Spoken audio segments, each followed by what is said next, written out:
రెప్పలంచున మనస్సు నిండి పొంగిన ఓ నీటి బిందువే కదా నువ్వెతుకుతున్న సంపద. ఒక్కొక్క జ్ఞాపకానికి 100 ఏళ్ల ఆయువుందిగా, ఇంకెన్ని ముందు వేచనో అవన్నీ వెతుకుతూ పదా. మనుష్యులందు నీ కథ మహర్షిలాగా సాగదా. మనుష్యులందు నీ కథ మహర్షిలాగా సాగదా.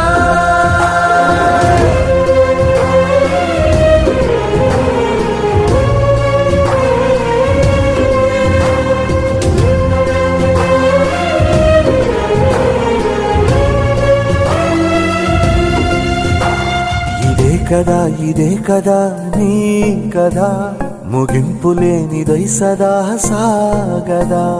ఇదే కదా